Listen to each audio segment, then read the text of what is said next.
Trying to figure out how to nurture your fan base? Looking for music business models that work better than Spotify algorithm exploits? That's what we're going to be looking at in this episode of the New Music Industry Podcast.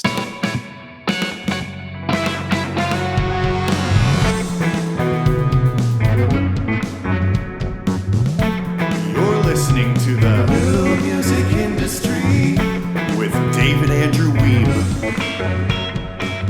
Hey, it's David Andrew Wiebe. I'm back with part 4 of what to do with your music in 2021. In part 1, I talked about strategy and mindset.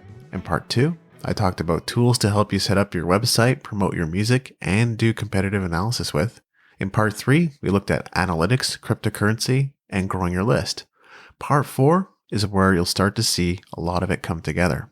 Now, before I get to that, I made a bit of an error in the last episode. I said that my interview with Vasja Veber was 198 when it was actually 180. Not sure what I was thinking there, but there you go. Either way, we made sure to correct it in the show notes.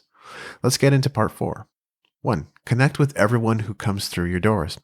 In the past, you may have let your welcome series do the work for you, or maybe you waited for new fans to comment on a Facebook post and engage with them. Well, let's be more proactive about connecting with people in 2021. They aren't a number, nor are they an email address. When someone joins your list, celebrate them. If they buy something from you, send them a personal thanks and maybe even send them a thank you note via snail mail. We're basically talking about customer service here, and when people have a good experience with you, they tend to think of you when they need something, and even tell their friends. We can't just hope and pray that people are going to stay engaged with us after they've joined our community. We've got to be proactive about learning more about them and interacting with them. You've got to love on your fans. 2. Network far and wide. Did you know that employee referrals are the top source for hires? What that means is that knowing the right people makes all the difference.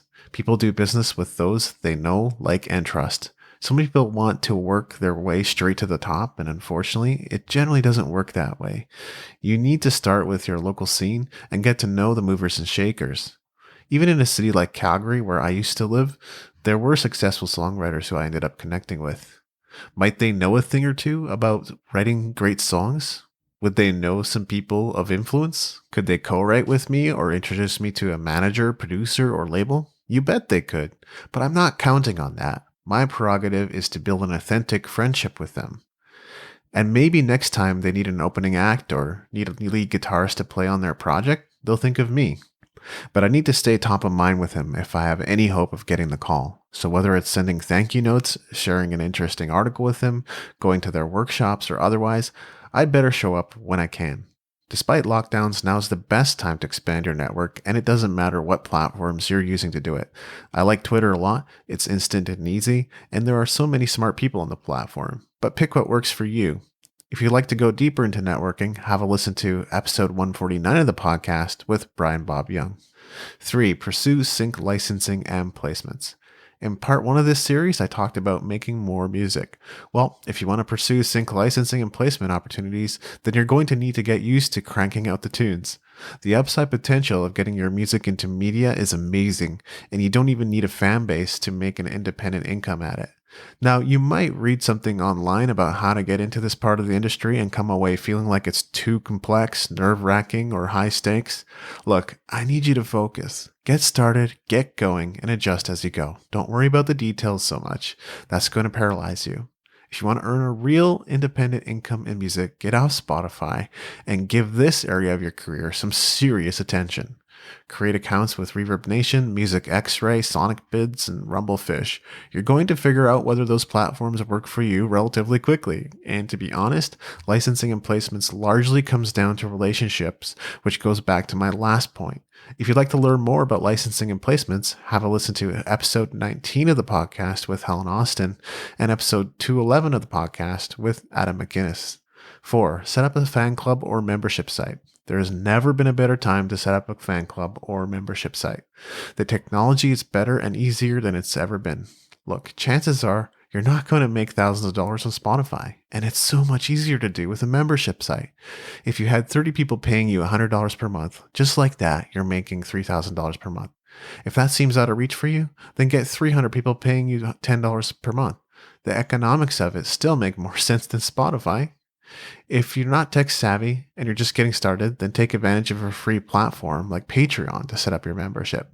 If you're looking for a flexible platform you can do just about anything with, check out 10x Pro. Go to musicentrepreneur.hq.com/10xpro to learn more. We are an affiliate of 10x Pro, and if you purchase through our link, we may earn a small commission at no additional cost to you. If you'd like to learn more about membership sites, check out episode 41 on membership sites or episode 214 with Sarah Beth Perry. 5. Stop whining. Look, we all get rejected. We will all go through tough times. I understand this as well as anyone.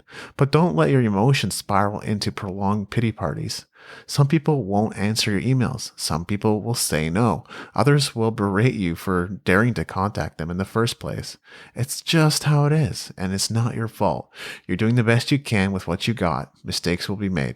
Don't expect others to do what you aren't willing to do for yourself. Anything you can do for you, you should do for yourself, or you will feel disempowered in your music career.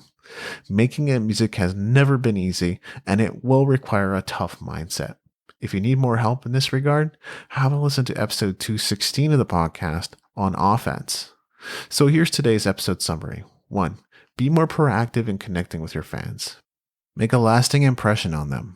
2. Network far and wide. Show up, show your face, and get in front of the people who can open doors. Stop hiding behind your computer screen. 3. Look into licensing and placement opportunities. Begin submitting your music to relevant projects. 4. Set up a fan club or membership site. It might not work, but you won't know unless you give it a try, and recurring income is amazing when you can get it going. 5. Stop whining.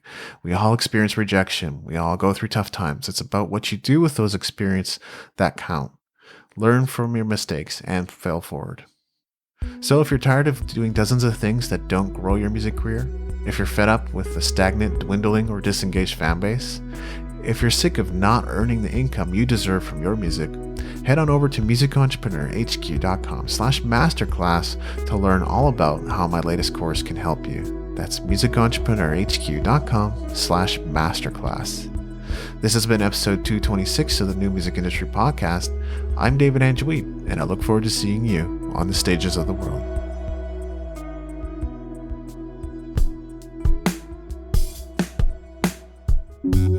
Thank you for listening. Music in this episode was brought to you by Brian Young. Wherever you're listening to this right now, please consider leaving a 5-star review and comment to help us get the word out about the podcast.